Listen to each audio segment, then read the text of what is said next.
শাস্ত্রে বৈষ্ণব মহাজন বললেন, শ্রী গৌরাঙ্গের দুটি পদ যার ধন সম্পদ, সে জানে ভক্তি রসসার। বাবা, ভক্তি সম্পদ পেতে গেলে এই বর্তমান কলিযুগে যদি ভক্তি রাজ্যে প্রবেশ করতে হয়, যদি ভক্ত হতে হয়, ভক্ত হতে গেলে ভক্তি সম্পদ অর্জন করতে হয়। ইহজগতে মা সম্পদ বহু রকমের আছে, আছে না? টাকা পয়সা, বাড়ি গাড়ি ইত্যাদি ইত্যাদি। এই পৃথিবীতে এই মর্তধামে যা কিছু আছে সেগুলোই সম্পদ।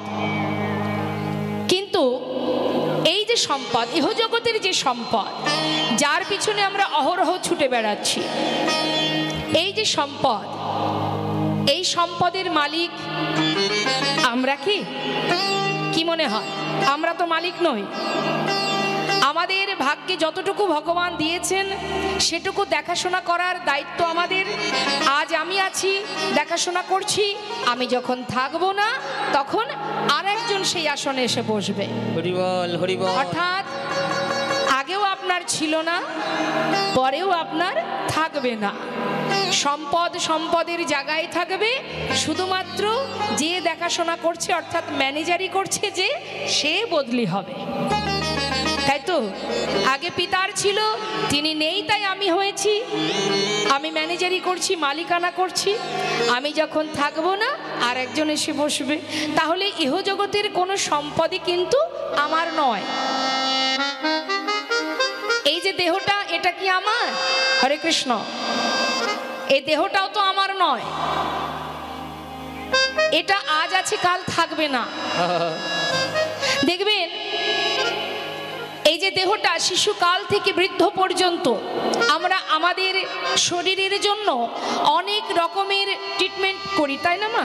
কত ব্যবস্থা করি, কত কত ক্রিম, কত কত খাওয়া দাওয়া, সব কিছু আমরা শরীরকে সুস্থ ভালো রাখার চেষ্টা করি। হ্যাঁ, দামি দামি ক্রিম মাখি। কেন মাখি? যাতে স্কিনটা সুন্দর থাকে, যেন কখনো বুড়ি হয়ে না যায়। হ্যাঁ, এত এত টাকা পয়সা খরচ করা হয়, কিন্তু তথাপিও ধরে রাখতে পারবো কি? হ্যাঁ, সময়ের সাথে সাথে চুলও পাকবে, দাঁতও পড়বে, কানে শুনবো না, চোখে দেখবো না। অর্থাৎ এই দেহটা যদি আমার হতো, আপনি যদি কোনো কিছু যত্ন করে আলমারিতে তুলে রাখেন, সে আপনার কোনো ভালোবাসার কোনো প্রিয় জিনিস, 2 বছর পরে 5 বছর পরে বের করবেন, দেখবেন তো সেটা সেইভাবেই আছে, তাই তো? কিন্তু দেহটাকে কি আপনি ধরে রাখতে পারবেন? হরি বল। তাহলে এটা তো আমার নয়, তাই সেই জন্য ধরে রাখতে পারছি না। বৃদ্ধ হব, চুলও পাকবে, দাঁতও পড়বে। তাহলে এটা কার? এটা প্রকৃতির সৃষ্টি, তিনি দিয়েছেন মানব দেহ। সাধনা করেছিলাম, একদিন দুদিন নয়, 84 লক্ষ জনে ভ্রমণ করেছিলাম, ভগবানের কাছে মনুষ্যকুলে জন্ম চেয়েছিলাম। তাই তিনি সন্তুষ্ট হয়ে তার কাছে যখন আমরা প্রতিজ্ঞাবদ্ধ হয়েছিলাম, ভবে গিয়ে তোমার নাম, তোমার গুণগান, তোমার সেবা, তোমার পূজা, আর কিছু করব না, এই তোমায় ভালোবাসবো, এই কথা বলেছিলাম, সাধনা করেছিলাম, তারপরে মানব দেহটা পেয়েছি। পশুকুলে জনম, বৃক্ষকুলে জনম। শাস্ত্রে বললেন, জলজা নবলক্ষানি স্থাবরা বিংশতি, কৃমিয়া রুদ্র সংখ্যা পক্ষিনাং 10 লক্ষ কম, 30 লক্ষানি পশুমানশ্চ 24 লক্ষানি মানবা। কীটকুলে, পক্ষীকুলে, পশুকুলে, বৃক্ষকুলে সব কিছু জন্ম নিয়েছি আমরা। তারপরে এই সুন্দর মানব দেহটা পেয়েছি, কৃষ্ণ বলার জন্ম পেয়েছি, হরি বলার বদন পেয়েছি, দেখবার নয়ন পেয়েছি। মা দেখুন, মানব দেহ পেলেই যে ভগবানের সেবা করা যাবে, 16 আনা দিয়ে, 10 ইন্দ্র ষড়রূপ দিয়ে, যারা প্রতিবন্ধী হয়, যারা চোখে দেখতে পায় না, যাদের 2টি হাত নেই, কানে শোনে না, যারা বোবা, তারাও তো মনুষ্যকুলে জন্ম পেয়েছে। কিন্তু কি অপরাধের কারণে আজ সে চোখে দেখতে পায় না? হরি বল, হরি বল। আমরা তো সবই পেয়েছি মা, তিনি সবই দিয়েছেন। দিলে কি হবে? এই সংসারে মায়া আর সংসারের যে মোহ, যারা আমার নয় তাদেরকে আমার করে আমরা বসে আছি। আদৌ কি এরা আমার? আমার সঙ্গে তো কেউ আসেনি, এসেছিল? আপনার সন্তান, আপনার স্বামী, আপনার মাতা পিতা কেউ কিন্তু আপনার সঙ্গে আসেনি বাবা, আবার যাবেও কেউ আপনার সঙ্গে নয়, সবাই সবার মতো একা একা যাবে। তাহলে সংসারটা কি? একটা বিচিত্র নাট্য মঞ্চ, একটা অভিনয় মঞ্চ। কখনো বা কারোর কন্যা, কখনো কারোর স্ত্রী, কখনো কারোর মা, একই ব্যক্তি একটার পর একটা অভিনয় করছি সংসার জীবনে। এটা আমার কথা নয়, শাস্ত্রে বললেন কাতবকান্তা কস্তে পুত্র সংসারায় বতিব বিচিত্র নলিনী জলগতে তারালাং তৎপদতিশয় চপল। অর্থাৎ কেউ কারো নয়। তাহলে যিনি পাঠিয়েছেন তিনি আমার, আবার যিনি নিয়ে যাবেন তিনিই আমার। কেউ তোমার সঙ্গে যাবে না, যাবে কে যাবে? শুধুমাত্র হরিনাম। হরি বল। যাকে সারা জীবন একবার ডাকার সময় হয় না, যে মহামন্ত্র সারা জীবনে একবার বলার সময় হয় না, সেই মহামন্ত্র হরিনাম, সেই কিন্তু আমাদের জীবনের সঙ্গের সাথী। তাহলে এখান থেকে আমাদের বুঝতে হবে মা, কে আপন কে পর, কে নিত্য কে অনিত্য। অনিত্য এই সংসার, এটা অনিত্য, আজ আছে কাল থাকবে না। নিত্য কোনটি? যিনি আসার সময় আমাকে পাঠিয়েছে, আবার নিয়ে যাবার সময় সে আমারই সঙ্গে থাকবে, সেই তো নিত্য। সুখে আছে, দুঃখে আছে, ভালোতে আছে, মন্দতে আছে, সব সময় আছে। এ কথাটা বলেছিল বিশ্বকবি রবীন্দ্রনাথ ঠাকুর। তিনি কি বলেছিলেন? আমার হিয়ার মাঝে লুকিয়েছিলে, দেখতে আমি পাইনি তোমায়, দেখতে আমি পাইনি। আমার হিয়ার মাঝে লুকিয়েছিলে, দেখতে আমি পাইনি তোমায়, দেখতে আমি পাইনি। আমার হিয়ার মাঝে লুকিয়েছিলে, দেখতে আমি পাইনি তোমায়, দেখতে আমি পাইনি। আমার হিয়ার মাঝে লুকিয়েছিলে, দেখতে আমি পাইনি তোমায়, দেখতে আমি পাইনি। ওই বাহির পানে চোখ মেলেছি, বাহির পানে। সত্য কথা বাবা, প্রত্যেকের হৃদয় মন্দিরে যিনি আছেন বলেই আমি কথা বলতে পারছি। তিনিই তো সেই পরমাত্মা, তিনিই তো সেই ভগবান। যিনি এখানে আছেন, আমি তাকে চিনতে না পেরে মন্দিরে যাই, তীর্থে যাই ভগবানকে দেখবার জন্য। তাই বলছে কবি, বিশ্বকবি, হে প্রভু বাহির পানে চোখ মেলেছি, বাহির পানে আবার হৃদয় পানে যাইনি। আমার হিয়ার মাঝে লুকিয়েছিলে, দেখতে আমি পাইনি তোমায়, দেখতে আমি পাইনি।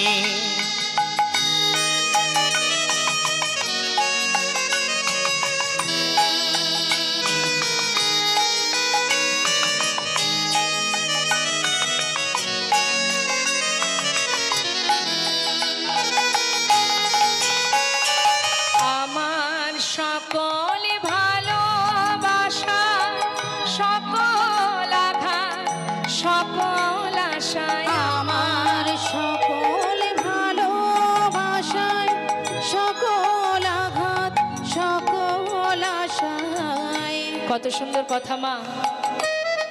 কবি রবীন্দ্রনাথ ঠাকুর তিনি বলছেন, হে দয়াময়, তুমি আমার যেমন আশাতে আছো তেমন ভালোবাসাতেও আছো। তুমি আমার আঘাতে যেমন আছো, তুমি আমার সুখেও আছো। তুমি সর্বদাই আছো আমার কাছে, কিন্তু আমি তোমার কাছে যেতে পারলাম না। আমার আমার সকল ভালোবাসা, সকল আঘাত, সকল আশায় তুমি ছিলে আমার কাছে, তুমি ছিলে। আমি তোমার কাছে যাই আমার হিয়ার মাঝে লুকিয়েছিলে, দেখতে আমি পাইনি তোমায়, দেখতে আমি পাইনি। আমার হিয়ার মাঝে লুকিয়েছিলে, দেখতে আমি পাইনি তোমায়, দেখতে আমি পাইনি। তাহলে মা, আমি মানে কি? আমি মানে এই দেহটা নয়, আমি মানে শ্বাস প্রশ্বাস যেটা চলছে, যেটা আছে তাই আমি আছি, যেটা থাকবে না যেদিন, সেদিন আর আমি থাকবো না। অর্থাৎ আমি আছি তাই আমার দেহ মন প্রাণ সবই আছে। হ্যাঁ, আর এই যে আমি, এটাই হচ্ছে পরমাত্মা। এই পরমাত্মাকে সেবা দিতে হলে এই যে এখানে সাধুগুরু বৈষ্ণব বসে আছে, অমৃত কথা আস্বাদন করছে, এই সেবাটা কার সেবা? এটা হচ্ছে পরমাত্মার সেবা। হরি বল। তাই যখন কেউ সেবায় বসে, যদি কেউ বিঘ্ন ঘটায়, ভালো লাগে? কেউ যদি এসে জ্বালাতন করে, খেতে বসেছেন আপনি, কেউ যদি বারবার আপনাকে জ্বালায়, ভালো লাগবে?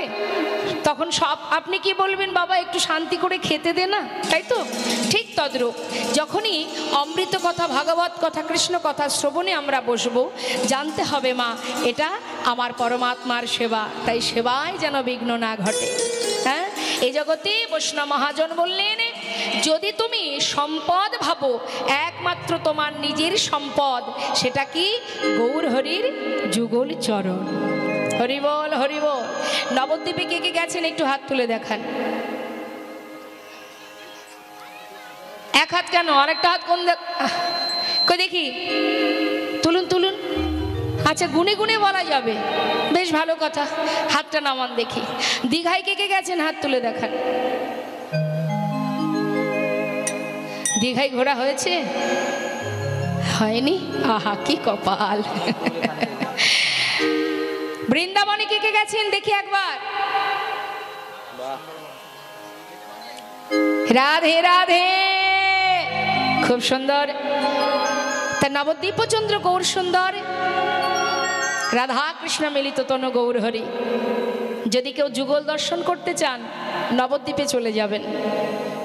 রাধা গোবিন্দের যুগল মূর্তি, দুই দেহ এক হয়ে গৌর হয়েছে। অর্থাৎ যুগলে যদি হয়, সেটা নবদ্বীপে আমার গৌর হরি, যাকে দেখলে রাধা গোবিন্দের যুগল দর্শন হয়ে যায়।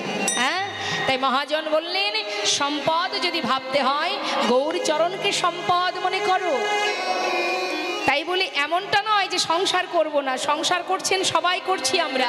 সংসার করো, কিন্তু মনটা দিয়ে দাও গোবিন্দ চরণে, গৌর চরণে। হ্যাঁ, শ্রীমতী রাধারানী যিনি আয়ানের ঘরণী ছিলেন, কিন্তু তার মন কোথায় থাকতো মা? হরে কৃষ্ণ। সে তো জটিলা কুটিলার ঘরে রন্ধন করতেন, কর্ম করতেন, তাই না? কিন্তু মন কোথায় থাকতো রাধারানীর? কৃষ্ণের কাছে। তুমিও সংসার করো, কর্ম করো, অর্থ উপার্জন করো, ছেলে মেয়ের ভবিষ্যৎ করো, কিন্তু মন দিয়ে দাও কৃষ্ণ চরণে। নিতাই গৌর হরি বল, হরি বল। বৈষ্ণব মহাজন বললেন, কলিযুগে এত সহজ উপায় দিয়েছেন ভগবানকে লাভ করার জন্য। কলিযুগে সাধন ভজন যাগযজ্ঞ আছে? কিচ্ছু নেই বাবা। যত্রতত্র যেখানে থাকো, যেমন থাকো, শুধু হরিনাম মহামন্ত্র জপ করো। তা আমি একটু চাইবো সবাই মিলে একবার হরিনাম জপ করা হোক। হ্যাঁ, দেখি দুহাত তুলতে হবে, হাতে তালি দিয়ে আমি নাম করব, শুনবেন, আবার আপনারাও গাইবেন। আমার শেষে, আমি শেষ করলে আপনারা শুরু করবেন। সারাদিন এখানে কৃষ্ণ নাম শ্রবণ করছেন, এবার আমি চাইব শ্রবণং মঙ্গলম, শুনেছেন, এবার একটু গাইতে হবে। শুনলেও মঙ্গল, আবার গাইলেও মঙ্গল। হ্যাঁ, কৃষ্ণ প্রেমের যদি উদয় হয়, সেটা একমাত্র নাম যদি কেউ গাইতে পারে। তো একবার সবাই মিলে চেষ্টা করুন, দেখি হরি নাম জপ করুন। আমার জন্য নয়, মহামন্ত্র জপ করবেন প্রত্যেকে, যার যার নিজের জন্য। হ্যাঁ, দেখি দুহাত তুলে দশেন্দ্র স্বরূপ সর্বস্ব গোবিন্দ চরণে অর্পণ করে কলির ভগবান নদিয়ার চাঁদ গৌর সুন্দর যে হরিনাম দিয়েছেন আমাদের জন্য, সেই মহামন্ত্র সবাই একবার জপ করবেন। হাত তুলুন দেখি, দেখি কার কার হাত আছে দেখি। রাধেশ্যাম, জয় নিতাই, জয় গৌর। এবার হাতে তালি দিয়ে এমন ভাবে হাতে তালি দিবেন, আপনাদের হাতের তালিতে আমি গান গাইব, কেমন? হরে কৃষ্ণ, হরে কৃষ্ণ, হরে কৃষ্ণ, কৃষ্ণ কৃষ্ণ, হরে হরে, হরে রাম, হরে রাম, রাম রাম, হরে হরে, হরে কৃষ্ণ, বলুন হরে।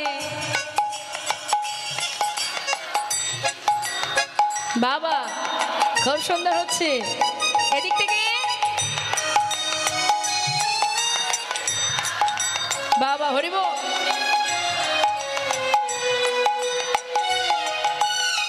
আচ্ছা, এদিক থেকে এত সুন্দর আমি সুরটা শুনতে পাচ্ছি, এদিক থেকে পাচ্ছি না কেন? কি গো মা, সেবা হয়েছে? হয়নি?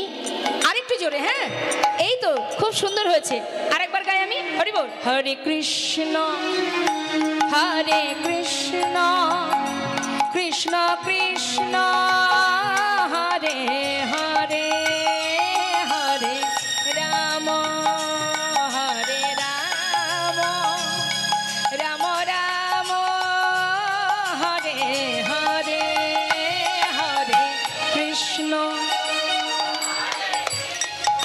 বাবা হরিবল, হরিবল।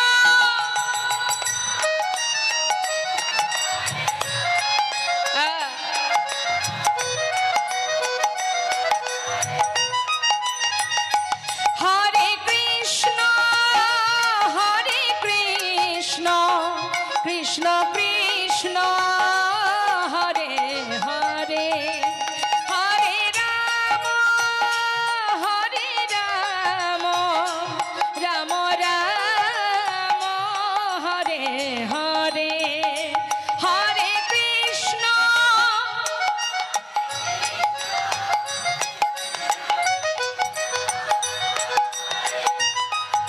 হরি বল।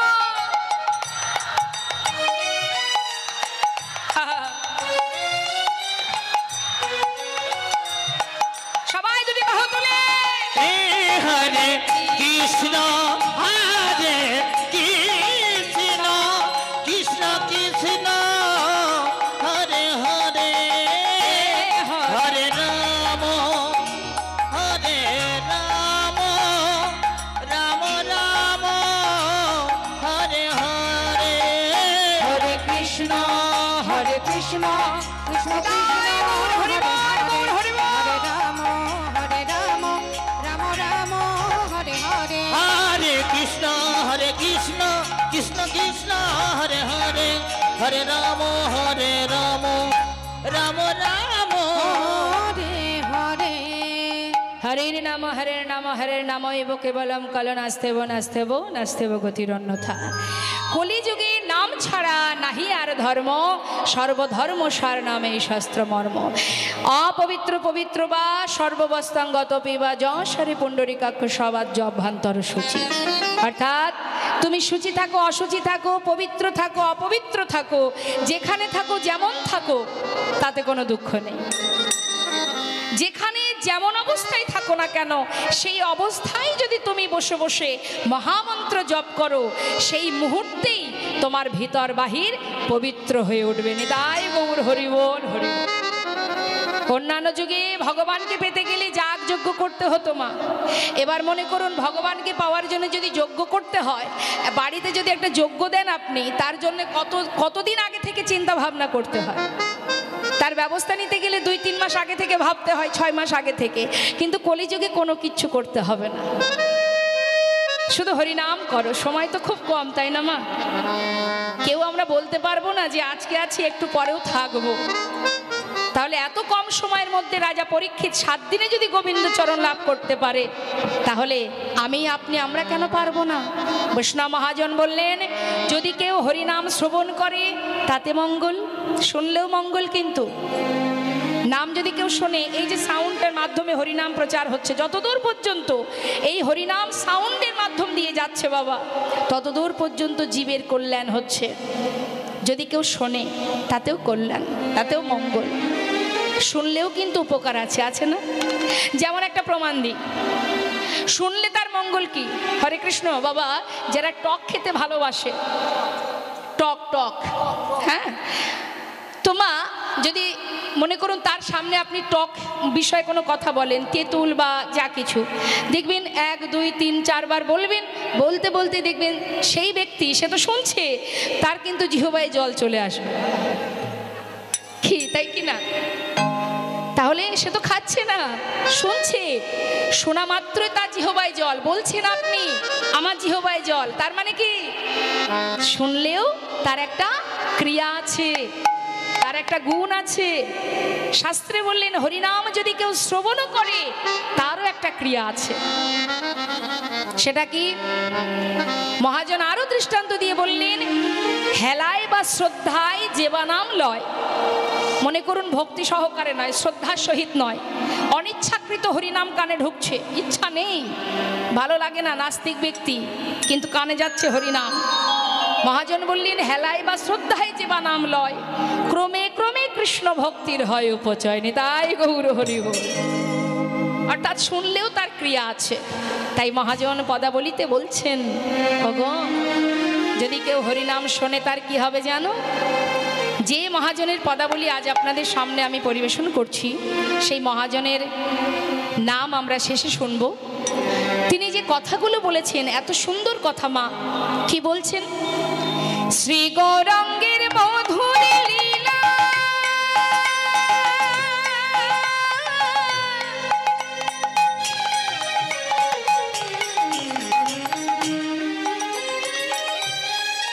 ও গো যার করিনে প্রবেশিলা, আমার সে গৌরাঙ্গের মধুর মধুর লীলা,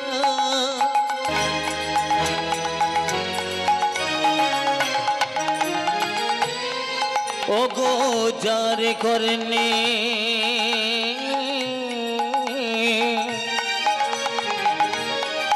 আজ প্রবেশিলা, হৃদয় নীল। যদি কানের মধ্যে হরিনাম প্রবেশ করে, কর্ণপ্রহরে হরিনাম গেলে তার কি হবে? এই হৃদয় নির্মল ভেল